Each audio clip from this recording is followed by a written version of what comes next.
ರಾಜ್ಯದ ಕಬ್ಬು ಬೆಳೆಗಾರರಿಗೆ ಸಿಹಿ ಸುದ್ದಿ ಸಿಗುತ್ತಾ? ಕಬ್ಬಿನ ಹೆಸರಿನಲ್ಲಿ ಕೇಂದ್ರ ರಾಜ್ಯಗಳ ಸಂಘರ್ಷ, ಕೇಂದ್ರ ಸರ್ಕಾರದತ್ತ ಬೊಟ್ಟು, ಬಿಜೆಪಿಗೆ ಇಕ್ಕಟ್ಟು. ಕಬ್ಬು ಕದನ, ಕೇಂದ್ರ ವರ್ಸಸ್ ರಾಜ್ಯ. ಕಬ್ಬು ಬೆಳೆಗಾರರ ಹೋರಾಟಕ್ಕೆ ಬೇಕೇ ಬೇಕು.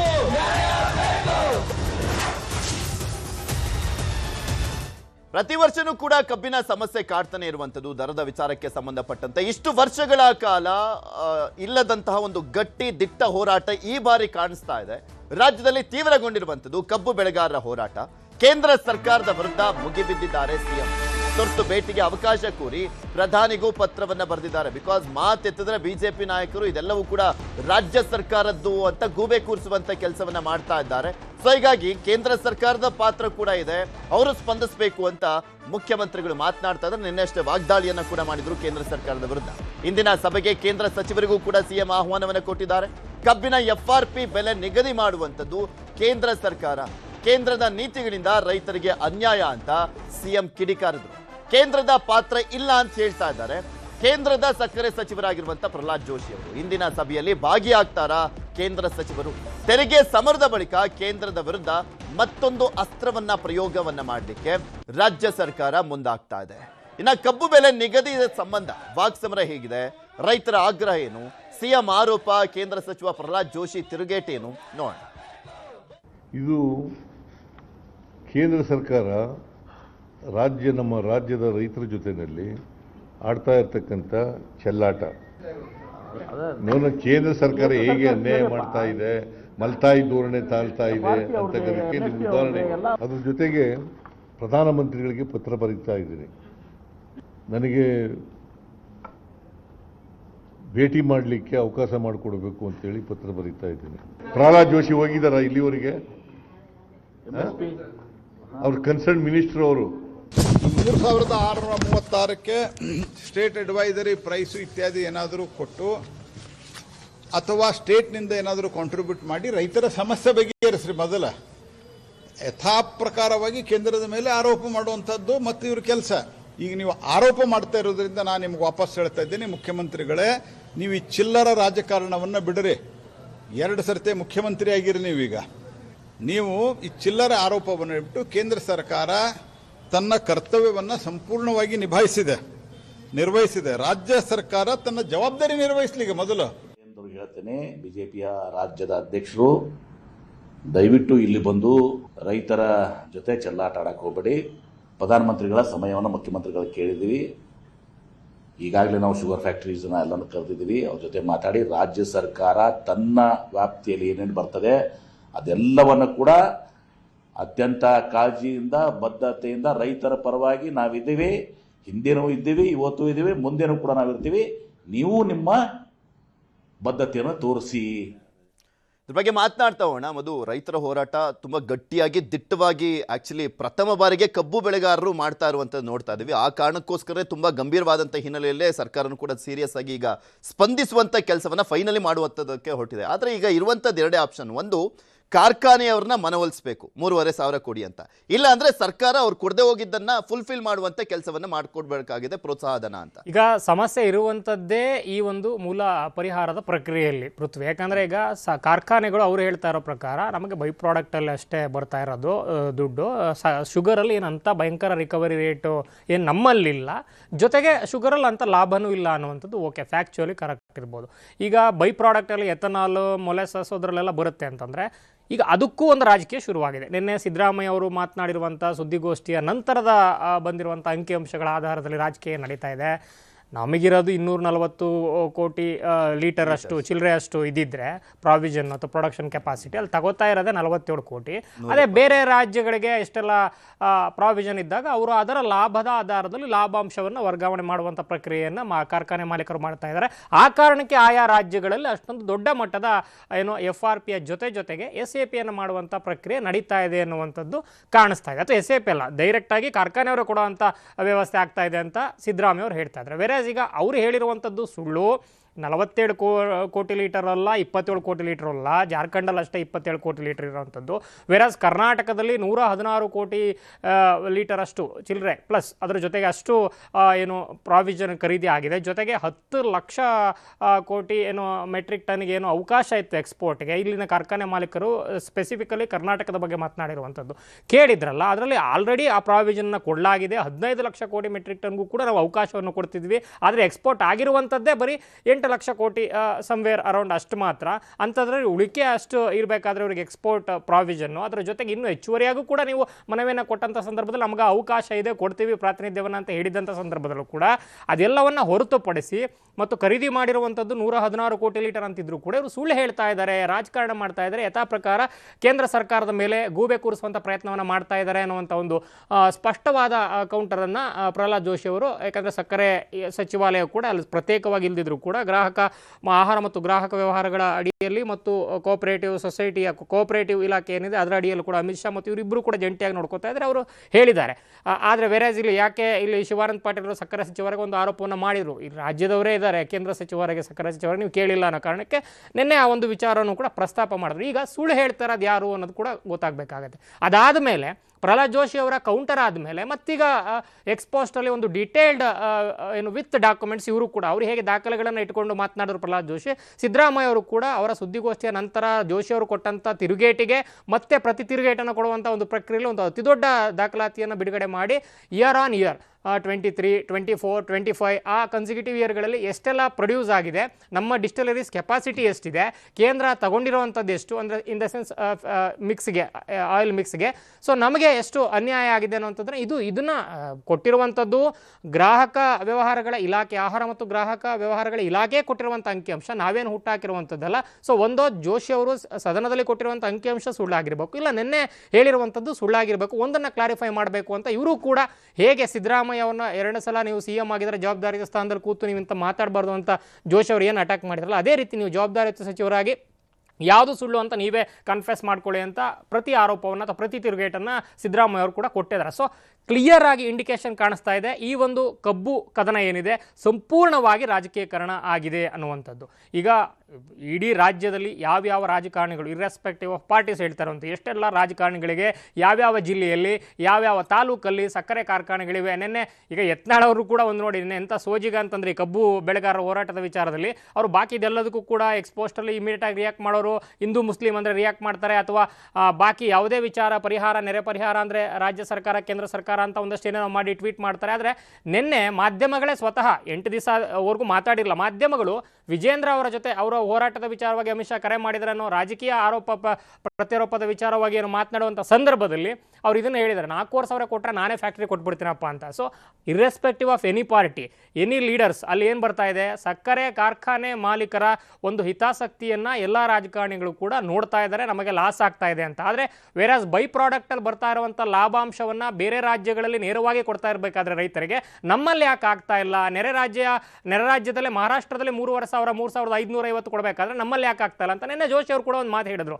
ರಿಕವರಿ ರೇಟ್ ಏನಿದೆ 10% ಆದಲ್ಲಿ 10.25 ಲೆಕ್ಕಾಚಾರವನ್ನು ಇಟ್ಕೊಂಡ್ರು ಕೂಡ 3,550 ಕೊಡಬೇಕು. ಆದರೆ ಇಲ್ಲಿ 10.50 ಬರ್ತಾ ಇದೆ, ಅಂದರೆ 10.5% ಕೂಡ ಬರ್ತಾ ಇದೆ ರಿಕವರಿ ರೇಟ್ ಆನ್ ಆವ್ರೇಜ್.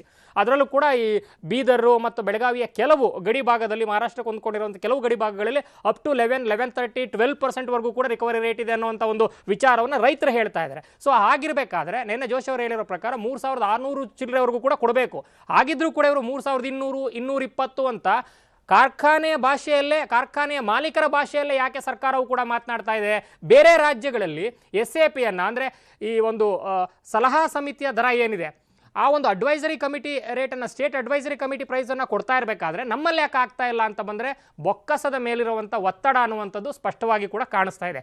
ಕೇಂದ್ರ ಸರ್ಕಾರದ ಜವಾಬ್ದಾರಿಯ ಲೆಕ್ಕಾಚಾರದಲ್ಲಿ ಅವರು FRPಯನ್ನು ದೇಶವ್ಯಾಪಿ ಅನುಗುಣವಾಗಿ ಅಲ್ಲಿ ಸಾಗಣೆ ವೆಚ್ಚವನ್ನು ಸೇರಿಸಿ ದೇಶವ್ಯಾಪಿ ಅನುಗುಣವಾಗಿ ಅದನ್ನು ಒಂದು ಲೆಕ್ಕಾಚಾರವನ್ನಿಟ್ಟು ಸರಾಸರಿಯನ್ನು ಕೊಟ್ಟಿದ್ದಾರೆ. ಇನ್ನು ಉಳಿದಂತೆ ಆಯಾ ಪ್ರಾದೇಶಿಕ ಒಂದು ಅವಶ್ಯಕತೆಗಳಿಗೆ ಆಗ್ರಹಗಳಿಗೆ ಅನುಕೂಲಕರವಾಗಿ ಏನಿದೆ ಅದಕ್ಕೆ ಅಲ್ಲಿನ ಸಂದರ್ಭಗಳಿಗೆ ಅನುಕೂಲಕರವಾಗಿ ಏನಿದೆ ಅದಕ್ಕೆ ತಕ್ಕಂತೆ SAPಯನ್ನು ಕೊಡಬೇಕು ಅನ್ನುವಂಥದ್ದು ಕೂಡ ಇರುವಂಥದ್ದು. ಆದರೆ ಬೇರೆ ರಾಜ್ಯಗಳಲ್ಲಿ ಪಂಜಾಬಲ್ಲಿ ಅಷ್ಟು ಕೊಡ್ತಾರೆ. ಇವರೇ ಹೇಳಿದ್ರು ನಿನ್ನೆ ಜೋಶಿ ಅವರು, ನಿಮ್ಮದೇ ಸರ್ಕಾರ ಇರುವಂಥ ಪಂಜಾಬಲ್ಲಿ ಕೊಡಲಾಗುತ್ತೆ, ಅಥವಾ ಇಂಡಿ ಗಠಬಂಧನ ಇರುವಂಥ ಪಂಜಾಬಲ್ಲಿ ಕೊಡಲಾಗುತ್ತೆ, ಅಥವಾ ಬೇರೆ ಬೇರೆ ಕಡೆ BJP ಆಡಳಿತ ಇರುವಂಥ ಬೇರೆ ಬೇರೆ ರಾಜ್ಯಗಳಲ್ಲಿ ಕೊಡಲಾಗುತ್ತೆ.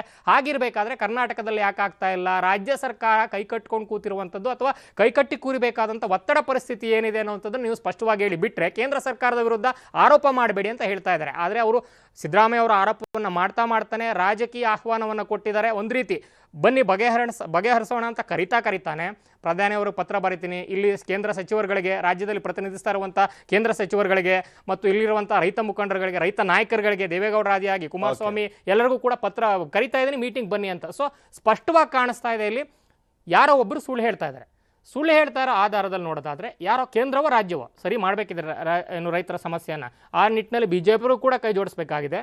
ಮತ್ತು ಇವರು ಕೂಡ ರಾಜ್ಯ ಸರ್ಕಾರ ಕೂಡ ತಾವು ಸರ್ಕಾರದ ಅಡಿಯಲ್ಲಿ ಏನು ಮಾಡಬೇಕು ಅನ್ನೋದನ್ನು ಕೂಡ ನೋಡಬೇಕಾಗಿದೆ. SAP ಮಾಡೋಕ್ಕಾಗತ್ತೆ ಅನ್ನೋ ಪ್ರಾವಿಷನ್ ಇರೋದಾದರೆ ಯಾಕೆ ಆಗ್ತಿಲ್ಲ ಅನ್ನೋ ಪ್ರಶ್ನೆಗೆ ಬೊಕ್ಕಸದ ಮೇಲಿರೋ ಒತ್ತಡ ಕಾರಣನ, ಗ್ಯಾರಂಟಿಯ ಹೊರೆ ಕಾರಣನ, ರೈತರ ಆ ಒಂದು 8 ದಿನಗಳ ಹೋರಾಟದ ನಂತರವೂ ಕೂಡ ಆ SAPಯ ಬಗ್ಗೆ ಮಾತನಾಡದೆ ಇರೋದಕ್ಕೆ ಅಥವಾ ಅದ್ರ ಬಗ್ಗೆ ಗಮನವನ್ನೇ ಕೊಡದೇ ಇರೋದಕ್ಕೆ ಜಾನಮರವಿಗೆ ಅದೇ ಒಂದು ಮೂಲ ಕಾರಣ ಅನ್ನೋ ಒಂದು ಪ್ರಶ್ನೆ ಕೂಡ ತುಂಬ ದೊಡ್ಡದಾಗಿ ಕಾಣಿಸ್ತಾ ಇದೆ. ಪೃಥ್ವಿ ಪಟ್ಟಣದಲ್ಲಿ FRP 3550 ಅಂತ ಹೇಳ್ತಾ ಇದ್ದಾರೆ. ಈಗ MB ಪಾಟೀಲ್ ಅವರು ಕೂಡ ಹೇಳ್ತಾ ಇದ್ದಾರೆ, ನೀವು ಸಾರಿಗೆ ವೆಚ್ಚ ಕಟಾವು ಮಾಡಿರುವಂಥ ವೆಚ್ಚವನ್ನು ಸೇರಿಸಿ ಹೇಳ್ತಾ ಇದ್ದೀರಾ, ಹಂಗಾದ್ರೆ 2400 ರೂಪಾಯಿ ಮಾತ್ರ ರೈತರಿಗೆ ಸಿಗ್ತಾ ಇರುವಂಥದ್ದು. ನಾವು ಮನವೊಲಿಸಿ 3200 ರೂಪಾಯಿ ಕೊಡುವವರೆಗೂ ಕೂಡ ಪ್ರಯತ್ನ ಪಡ್ತಾ ಇದ್ದೀವಿ. ನೀವು ಇದನ್ನು ಸ್ಪಷ್ಟಪಡಿಸಿ ಮೊದಲು ಕೇಂದ್ರ ಸರ್ಕಾರ ಸಾರಿಗೆ ವೆಚ್ಚ ಬಿಟ್ಟು ಕಟಾವು ವೆಚ್ಚ ಬಿಟ್ಬಿಟ್ಟು ಹಾಗಾದ್ರೆ ಕೊಡ್ತಾ ಇದ್ದೀರಾ ಅನ್ನುವಂಥದ್ದು ಒಂದು ಕ್ಲಾರಿಟಿ. ಮತ್ತು ಒಂದು ಕಡೆ ಇದರಲ್ಲಿ ಒಂದು ಕ್ಲಾರಿಟಿ ಸಿಗದೆ ಇರೋದು ಏನಪ್ಪ ಅಂದರೆ ಎಷ್ಟು ಲಾಭ ಬರುತ್ತೆ ಅಥವಾ ನಷ್ಟ ಆದರೆ ಎಷ್ಟು ನಷ್ಟ ಆಗ್ತಾ ಇದೆ ಅನ್ನುವಂಥದ್ದನ್ನು ಸ್ಪಷ್ಟವಾಗಿ ತಿಳಿಸಿ ಕಾರ್ಖಾನೆಯವರು ಅಂತ. ಈಗ ಎಕ್ಸಾಂಪಲು ಹಾಲಿಂದ ಕೊಡೋದಾದರೆ KM ಅವರು ಸ್ಪಷ್ಟವಾಗಿ ಹೇಳ್ತಾರೆ, ಈಗ ರೈತರಿಂದ ಇಷ್ಟಕ್ಕೆ ತಗೊಳ್ತಾ ಇದ್ವಿ, ನಾವು ಇಷ್ಟಕ್ಕೆ ಮಾರಾಟ ಮಾಡ್ತಾ ಇದ್ವಿ, ಇಷ್ಟು ಲಾಭ ಸಿಗ್ತಾ ಇದೆ, ಒಂದೊಂದು ಪ್ರಾಡಕ್ಟು ಇಷ್ಟಕ್ಕೆಲ್ಲ ಸೇಲ್ ಮಾಡ್ತಾ ಇದ್ವಿ ಅಂತ. ಬಟ್ ಇದರಲ್ಲಿ ಯಾವುದ್ರಲ್ಲೂ ಟ್ರಾನ್ಸ್ಪರೆನ್ಸಿ ಅನ್ನೋದೇ ಇಲ್ಲ. ಎಸ್ ಅಫ್ಕೋರ್ಸ್, ಈಗ 9ನೇ ದಿನ ಆಯ್ತು ಇವತ್ತು. ಪ್ಯೂರ್ಲಿ ಇದು 24 ಗಂಟೆಯಿಂದ ರಾಜಕೀಕರಣಗೊಂಡಿರ್ತಕ್ಕಂಥ ಕೇಂದ್ರ ಮತ್ತು ರಾಜ್ಯ ಸರ್ಕಾರಗಳ ಜಟಾಪಟಿಯಾಗಿದೆ. ಕೇಂದ್ರ ಮತ್ತು ರಾಜ್ಯ ಸರ್ಕಾರ ನಿರ್ಲಜ್ಜ ಜನಪ್ರತಿನಿಧಿಗಳು ಅತಿಯಾದ ನಿರ್ಲಕ್ಷ್ಯ ಮತ್ತು ರೈತರ ಕಡೆಗಣನೆಗೆ ಇದು ಕಾರಣ ಆಗಿರ್ತಕ್ಕಂಥದ್ದು. ಈಗ FRP ರೇಟ್ ಈಗ ಕೇಂದ್ರ ಸರ್ಕಾರ ಒಂದು ನಿಗದಿ ಮಾಡಿರ್ತಕ್ಕಂಥ ಇಡೀ ದೇಶಾದ್ಯಂತ ಅದು ಜಾರಿಯಾಗಿರ್ತಕ್ಕಂಥದ್ದು, ಅದು ಸಾಗಣೆ ವೆಚ್ಚ ಸೇರಿಸಿ. ಆದರೆ ರಾಜ್ಯ ಸರ್ಕಾರ ಹೇಳ್ತಿದೆ ಸಾಗಣೆ ವೆಚ್ಚವನ್ನು ಕಡಿತಗೊಳಿಸಿ ನಾವು 3100 ರೂಪಾಯಿನ ನಾವು ಫಿಕ್ಸ್ ಮಾಡಿದ್ದೀವಿ ಅಂತ ಹೇಳಿರ್ತಕ್ಕಂಥ, ಮತ್ತು ಇಳುವರಿ ಪ್ರಮಾಣವನ್ನು ಕೂಡ ಅದರ ಮೇಲೆ ಡಿಪೆಂಡ್ ಆಗುತ್ತೆ ಅಂತ ಹೇಳಿರ್ತಕ್ಕಂಥದ್ದು. ನಿನ್ನೆ ಒಂದಷ್ಟು ಸಕ್ಕರೆ ಕಾರ್ಖಾನೆಗಳ ಮಾಲೀಕರು ಹೇಳಿದರು, ಕೇವಲ ಬರೀ ಸಕ್ಕರೆಯನ್ನೇ ಉತ್ಪಾದನೆ ಮಾಡ್ತಕ್ಕಂಥ ಅನೇಕ ಕಾರ್ಖಾನೆಗಳು ಇರ್ತಕ್ಕಂಥದ್ದು. ನಿಮಗೆ ಎಥನಾಲ್, ಮೊಲಾಸಿಸ್ ಮತ್ತು ಪವರ್ ಜನರೇಟ್ ಕೂಡ ಮಾಡ್ತಿರುವಂಥದ್ದು. ಆದರೆ ನಿಮಗೆ ಓನ್ಲಿ ಸಕ್ಕರೆನೇ ಮತ್ತು ಮಾತ್ರ ಪ್ರಾಡಕ್ಟ್ ಮಾಡ್ತಿರುವಂಥವ್ರು ಮತ್ತು ಬೈ ಪ್ರಾಡಕ್ಟ್ ಮಾಡ್ತಿದ್ದಂಥವ್ರಿಗೆ ಎಲ್ಲೊಂದು ಕಡೆ ಕೊಡೋಕ್ಕೆ ಕಷ್ಟ ಆಗುತ್ತೆ, ಬರೀ ಸಕ್ಕರೆ ಮಾಡ್ತಿದ್ದವ್ರಿಗೆ ಅಂತ ಹೇಳಿರ್ತಕ್ಕಂಥದ್ದು. ಈಗಾಗಲೇ ಕಳೆದ ವರ್ಷ 35 ರೂಪಾಯಿ ಇತ್ತು KG ಸಕ್ಕರೆಗೆ, ಈಗ 41 ರೂಪಾಯಿಂದ 45 ರೂಪಾಯಿ ಇರ್ತಕ್ಕಂಥ, ಅಂದರೆ ಒಟ್ಟು ಕ್ವಿಂಟಾಲ್ಗೆ 4100 ರೂಪಾಯಿಗೆ ಇರ್ತಕ್ಕಂಥದ್ದು. ಮತ್ತು ಅಂತಾರಾಷ್ಟ್ರೀಯ ಮಾರುಕಟ್ಟೆಯಲ್ಲಿ ನಮ್ಮದು ಅತಿ ಹೆಚ್ಚು ರಫ್ತಾಗ್ತಿಲ್ಲ ಮತ್ತು ಅಂತಾರಾಷ್ಟ್ರೀಯ ವ್ಯಾಪಾರ ಮತ್ತು ವಹಿವಾಟು ಸಂಬಂಧದ ಕಾರಣಕ್ಕಾಗಿ, ಒಪ್ಪಂದದ ಕಾರಣಕ್ಕಾಗಿ ನಾವು ಕೂಡ ಬೇರೆ ಬೇರೆ ದೇಶಗಳಿಂದ ಆಮದನ್ನು ಮಾಡ್ಕೊಳ್ಬೇಕಾಗಿರ್ತಕ್ಕಂಥದ್ದು. ಈಗ ಏನು ಪ್ರಶ್ನೆ ಏನು ಅಂತ ಹೇಳಿದ್ರೆ 3500 ರೂಪಾಯಿ ಮಾಡಿ ಅಂತ ಹೇಳಿರ್ತಕ್ಕಂಥದ್ದು. ನಿಮಗೆ ಈ ಸಕ್ಕರೆ ದರ ನಿಗದಿ ಗುದ್ದಾಟದಲ್ಲಿ ಪಕ್ಕದ ಮಹಾರಾಷ್ಟ್ರದಲ್ಲಿ ಕೂಡ ಈಗ ದರವನ್ನು 3610 ರೂಪಾಯಿ ಮಾಡ್ತಿರ್ತಕ್ಕಂಥದ್ದು. ದೂದ್ಗಂಗಾ ಮತ್ತು ವೇದಗಂಗಾ ಸಕ್ಕರೆ ಕಾರ್ಖಾನೆಗಳು ಈಗ 3610 ರೂಪಾಯಿ ಮಾಡಿರ್ತಕ್ಕಂಥದ್ದು. ಹಾಗಾಗಿ ಪಕ್ಕದ ಮಹಾರಾಷ್ಟ್ರದವರು ನಮ್ಮದೇ ಕಬ್ಬನ್ನು ತಗೋತಾರೆ. ನೀವು ಇಳುವರಿ ಪ್ರಮಾಣ ಕಡಿಮೆ ಅಂತ ಹೇಳ್ತಿರಲ್ಲ, ನಮ್ಮದೇ ಕಬ್ಬನ್ನು ತೆಗೆದುಕೊಳ್ತಾರೆ, ಆದರೆ ಅವರು 3610 ಕೊಡ್ತಾರೆ, ನೀವು ಯಾಕೆ 3100 ರೂಪಾಯಿನ ಕೊಡ್ತಿದ್ದೀರಿ ಅಂತೇಳಿ ಪ್ರಶ್ನೆಯನ್ನು ಮಾಡ್ತಿರ್ತಕ್ಕಂಥದ್ದು. ಮತ್ತು ತೂಕದಲ್ಲಿ ಭಾಳಷ್ಟು ಮೋಸ ಇದೆ ಇರ್ತಕ್ಕಂಥ. ವೇ ಬ್ರಿಡ್ಜ್ನಲ್ಲಿ ತುಂಬ ಮೋಸವನ್ನು ಮಾಡ್ತಿರುವಂಥದ್ದು. ನಿಮಗೆ ಕಬ್ಬನ್ನು ಕೊಟ್ಟಿರ್ತಾರೆ, ಅರ್ಧ ಅಮೌಂಟನ್ನು ಕೊಡ್ತಾರೆ, ಇನ್ನು ಅರ್ಧ ಅಮೌಂಟನ್ನು ಮುಂದಿನ ಇಳುವರಿಯನ್ನು ಕೊಡುವ ಸಂದರ್ಭದಲ್ಲಿ ಅದನ್ನು ವಾಪಸ್ ಕೊಡ್ತಾರೆ. ಅಲ್ಲೇ ಬರಲಿ ಅನ್ನೋ ಕಾರಣ, ಅಂದರೆ ಅಲ್ಲೇ ಅದು ಯಾವ ಥರ ಅಂದರೆ ಕಮಿಟ್ಮೆಂಟು, ನೀವು ಬೇರೆ ಕಡೆ ಎಲ್ಲೂ ಹೋಗಬಾರ್ದು, ಅಲ್ಲೇ ಬರಲಿ ಅಂತ ಅನ್ನೋ ಕಾರಣಕ್ಕಾಗಿ. ಎಸ್, ಈಗ ನಿಮಗೆ ಸಕ್ಕರೆ ಕಾರ್ಖಾನೆಗಳು ಹೊರತುಪಡಿಸಿ, ಬರೀ ಸಕ್ಕರೆಯನ್ನು ಉತ್ಪಾದನೆ ಹೊರತುಪಡಿಸಿ ಬೈ ಪ್ರಾಡಕ್ಟಲ್ಲಿ ಭಾಳಷ್ಟು ಇರ್ತಕ್ಕಂಥ. ಈಗ ಎಥನಾಲಲ್ಲಿ ಆಯಾ ರಾಜ್ಯಕ್ಕೆ ಹಂಚಿಕೆಯನ್ನು ಕೇಂದ್ರ ಸರ್ಕಾರನೇ ಮಾಡ್ತಕ್ಕಂಥದ್ದು. ಗುಜರಾತಿಗೆ ನಿಮಗೆ ಅತಿ ಹೆಚ್ಚು ಹಂಚಿಕೆಯನ್ನು ಲೀಟರ್ಗೆ 31 ಕೋಟಿ ತಗೊಳ್ತಿದ್ದೀರಾ, ಮಹಾರಾಷ್ಟ್ರಕ್ಕೆ ಕೂಡ ಅತಿ ಹೆಚ್ಚು ಕೊಡ್ತಿದ್ದೀರಾ, ಕರ್ನಾಟಕಕ್ಕೆ ಯಾಕೆ ಕೊಡ್ತಾ ಇಲ್ಲ ಅನ್ನೋದು ಅವ್ರ ಪ್ರಶ್ನೆಯನ್ನು ಮಾಡ್ತಿರ್ತಕ್ಕಂಥದ್ದು. ಎಸ್, ಈ ವಿಚಾರದಲ್ಲೂ ಕೂಡ ಈಗ FRP ರೇಟು ಕಡಿಮೆ ಕರ್ನಾಟಕಕ್ಕೆ ಅನ್ಯಾಯ ಆಗ್ತಿದೆ ಅಂತ ಹೇಳಿದ್ರೆ ಬಹುಶಃ ಮೊದಲೇ 1 ತಿಂಗಳು ಮೊದಲೇ ಅಥವಾ 6 ತಿಂಗಳ ಮೊದಲೇ ರಾಜ್ಯ ಸರ್ಕಾರ ಕೂಡ ಪತ್ರವನ್ನು ಬರೀಬೇಕಾಗಿತ್ತು.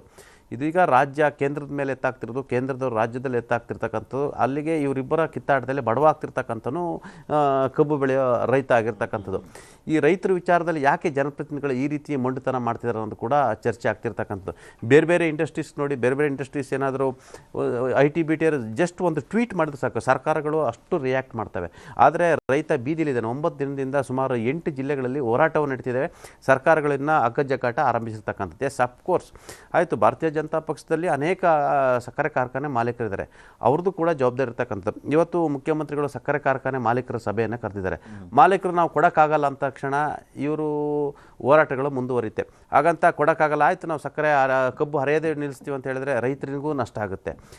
ರೈತ ಕೊಟ್ಟರು ಕೂಡ ಸರಿಯಾದ ಬೆಲೆ ಸಿಗಲ್ಲ.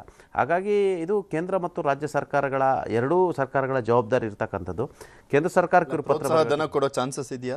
ಪ್ರೋತ್ಸಾಹಧನ ಈಗ ಕಳೆದ ಬಾರಿ ವಿಠ್ಠಲ ಅರಬಾವಿ 2014ರಲ್ಲಿ ಬೆಳಗಾವಿಯಲ್ಲಿ ನಡೆದಂಥ ಕಬ್ಬು ಹೋರಾಟದಲ್ಲಿ ವಿಷ ಸೇವಿಸಿ ಆತ್ಮಹತ್ಯೆಯನ್ನು ಮಾಡಿಕೊಂಡ್ರು. ಆ ಸಂದರ್ಭದಲ್ಲಿ ಸರ್ಕಾರ 350 ಕೋಟಿ ರೂಪಾಯಿ ಪ್ರೋತ್ಸಾಹಧನವನ್ನು ಮಾಡ್ತು ಮತ್ತು ಕಬ್ಬಿಗೆ ಟನ್ನಿಗೆ 160 ರೂಪಾಯಿನ ಏರಿಕೆಯನ್ನು ಮಾಡ್ತು. ಅವತ್ತು ಕೂಡ ಸಕ್ಕರೆ ಸಚಿವ ಆದಂಥವರು ಅವತ್ತು ಪ್ರಕಾಶ್ ಹುಕ್ಕೇರಿಯವರು ಇದೇ ಮುಖ್ಯಮಂತ್ರಿ ಸಿದ್ದರಾಮಯ್ಯನವರು ಎಲ್ಲರನ್ನೂ ಕೂಡಿ ಆರಂಭದಲ್ಲಿ ಸಕ್ಕರೆ ಕಾರ್ಖಾನೆ ಮಾಲೀಕರು ಕೊಡೋಕ್ಕೆ ಸಾಧ್ಯ ಇಲ್ಲ ಅಂತ ಹೇಳಿದ್ರು. ಲಾಸ್ಟಿಗೆ ಸಿದ್ದರಾಮಯ್ಯವರು ಗದರಿಸಿದ್ರು. ಗದರಿಸಿ ಆದಮೇಲೆ ನಿಮಗೆ ಪವರ್ನ ಕಟ್ ಮಾಡ್ತೀವಿ, ವಾಟರ್ ಕಟ್ ಮಾಡ್ತೀವಿ ಅಂತೇಳಿ ಎದುರಿಸಿದ ಮೇಲೆ ಸಕ್ಕರೆ ಕಾರ್ಖಾನೆ ಮಾಲೀಕರು ಕೊನೆಗೆ 200 ರೂಪಾಯಿಂದ 260 ರೂಪಾಯಿಗೆ ಬಂದಿರತಕ್ಕಂಥದ್ದು. ಹಾಗಾಗಿ ನಾನು ಹೇಳ್ತಿರೋದು ಆಯಾ ಸರ್ಕಾರಗಳ ಜವಾಬ್ದಾರಿ. ಈಗ ಯಾರು ಕರ್ನಾಟಕದಲ್ಲಿ ಮುಖ್ಯಮಂತ್ರಿ ಸಿದ್ದರಾಮಯ್ಯ ನೇತೃತ್ವದ ಕಾಂಗ್ರೆಸ್ ಸರ್ಕಾರ ಇರತಕ್ಕಂಥದ್ದು ರೈತರ ಹಿತಾಸಕ್ತಿಯನ್ನು ಕಾಪಾಡಬೇಕಾಗಿದೆ. ನೀವು ಇಂಡಸ್ಟ್ರಿಯಲಿಸ್ಟ್ ಬೇರೆ ಬೇರೆ ಹೊರತುಪಡಿಸಿ ಹಿತಾಸಕ್ತಿಯನ್ನು ಕಾಪಾಡ್ತೀರಾ. ಒಂದು ಟ್ವೀಟ್ ಮಾಡಿದ ತಕ್ಷಣ ಭಯ ಬೀಳ್ತೀರಾ, ಒಂದು ಟ್ವೀಟ್ ಮಾಡಿದ ತಕ್ಷಣ ರಿಯಾಕ್ಟ್ ಮಾಡ್ತೀರಾ, ರೈತರು ಬೀದಿಲಿ ಬಿದ್ದು ಹೋರಾಟವನ್ನು ಮಾಡ್ತೀರಾ. ಹಾಗಾಗಿ ನೀವು ಎಲ್ಲರೂ ಕೂಡ ರೈತರು ಇರ್ರೆಸ್ಪೆಕ್ಟಿವ್ ಆಗಿ ಅದು BJPಗೆ ಹಾಕಿರ್ಬೋದು, ಕಾಂಗ್ರೆಸ್ಗೆ ಹಾಕಿರ್ಬೋದು, JDSಗೆ ಹಾಕಿರ್ಬೋದು, ಆದರೆ ಎಲ್ಲದಕ್ಕೂ ಮುಖ್ಯ ಅವರು ನಮ್ಮ ಅನ್ನದಾತರು ಇರ್ತಕ್ಕಂಥದ್ದು. ಹಾಗಾಗಿ ಅನ್ನದಾತರ ರಕ್ಷಣೆ ಮಾಡ್ತಕ್ಕಂಥ ಕೇಂದ್ರ ರಾಜ್ಯ ಸರ್ಕಾರದ ಮೊದಲ ಜವಾಬ್ದಾರಿ ಮತ್ತು ಮೊದಲ ಆದ್ಯತೆ ಆಗಿರ್ತಕ್ಕಂಥದ್ದು. ಸುತ್ತ ಏನು ಪಕ್ಷ ರಾಜಕಾರಣ ನಡೀತಾ ಇದಲ್ಲ ಕಾಂಗ್ರೆಸ್ ಮತ್ತು BJP ನಡುವೆ, ಈಗ ನಿನ್ನೆ ಅವರು ಪ್ರೆಸ್ ಮೀಟ್ ಮಾಡ ಹೇಳ್ತು ನಮ್ದೇನು ಇಂಪ್ಲಿಮೆಂಟೇಷನ್ FRPಯನ್ನು ಇಂಪ್ಲಿಮೆಂಟೇಷನ್ ಮಾಡುವಂಥದ್ದು, ತೂಕ ಕರೆಕ್ಟ್ ಆಗ್ತಾ ಇದೆಯಾ, ಮೋಸ ಇಲ್ವಾ ಅಂತ, ಮತ್ತೆ ಬಾಕಿ ಕರೆಕ್ಟಾಗಿ ಬರ್ತಾ ಇದೆಯಾ, ಅದನ್ನ ಎನ್ಶೂರ್ ಮಾಡೋದು ನಮ್ಮ ಕೆಲಸ ಅಂತ ಹೇಳಿದ್ರು. ಅದಾದ್ರೂ ಆಗ್ತಾ ಇದೆಯಾ ಅನ್ನೋ ಪ್ರಶ್ನೆ ಕೂಡ ದೊಡ್ಡ ಮಟ್ಟದಲ್ಲಿದೆ. ಬಾಕಿ ವಿಳಂಬ ಎಷ್ಟು ದಿನಗಳು ತೆಗೆದುಕೊಳ್ಳುತ್ತೆ ಮತ್ತು ಡಿಜಿಟಲ್ ಏನು ಅವರು ವೇಗ್ ಮೆಷಿನ್ ಎಲ್ಲ ಇದು ಮಾಡಿದ್ರು, ಅದು ಎಕ್ಸ್ ಗೇಟು ಎಕ್ಸ್ ಫೀಲ್ಡ್ ಅಂತೆಲ್ಲ ಇತ್ತಲ್ಲ. ಈಗ ಕಬ್ಬನ್ನ ಪ್ರೊಕ್ಯೂರ್ಮೆಂಟ್ ಮಾಡೋ ಟೈಮಲ್ಲಿ ಎಕ್ಸ್ ಗೇಟಲ್ಲೇ ನಮಗೆ ಕ್ಲಿಯರ್ ಆಗಬೇಕು ಅನ್ನೋ ಒಂದು ಆಗ್ರಹ ರೈತರದಿದೆ. ಆದರೆ ಎಷ್ಟೋ ಸಲ ಒಳಗಡೆ ಹೋದ್ಮೇಲೆ ನಮಗೆ ಗೊತ್ತಾಗ್ತಾ ಇದೆ ರಿಕವರಿ ರೇಟು, ಅದು ಎಷ್ಟು ಕೊಡ್ತಾರೆ ಗೊತ್ತಾಗ್ತಾ ಇಲ್ಲ ನಮಗೆ, ಅದರಲ್ಲೂ ಮೋಸ ಆಗ್ತಾ ಇದೆ ಮತ್ತು ಬಾಕಿ ವಿಳಂಬದಲ್ಲಿ ಮೋಸ ಆಗ್ತಾ ಇದೆ. ಇದನ್ನೆಲ್ಲ ಸರಿಪಡಿಸೋದು ಯಾರು ಅಂತ ಹಲವಾರು ಬೇಡಿಕೆಗಳಿದೆ. FRPಯ ಪ್ರೋತ್ಸಾಹಧನದ ಜೊತೆಗೆ ಇನ್ನೂ 10 ಬೇಡಿಕೆಗಳಿವೆ. ಅದನ್ನ ಪಕ್ಕಕ್ಕೆ ಎತ್ತಿಟ್ಟು ಬರೀ FRP ಮತ್ತು SAPಯ ನಡುವೆ ಕೇಂದ್ರ ಮತ್ತು ರಾಜ್ಯ ಸರ್ಕಾರದ ನಾಯಕರುಗಳು ಮಾತನಾಡ್ತಾ ಇದ್ದಾರೆ ಬಿಟ್ರೆ ರೈತನ ಇನ್ನಿತರ ಆಮೂಲಾಗ್ರ ಬೇಡಿಕೆಗಳಿದೆ ಮತ್ತು ಅವಶ್ಯಕ ಬೇಡಿಕೆಗಳಿದೆ, ಅದ್ರ ಬಗ್ಗೆ ಯಾರು ಕೂಡ ಗಮನವಹಿಸ್ತಿಲ್ಲ ಅನ್ನೋದು ಕೂಡ ಜಾಣ ರಾಜಕಾರಣದ ಭಾಗವಾಗಿ ಕಾಣಿಸುತ್ತೆ. ರಾಜ್ಯ ಸರ್ಕಾರ ಅಡ್ವೈಸರಿ ಕಮಿಟಿನ ಇನ್ನೂ ರಚನೆ ಮಾಡಿಲ್ಲ.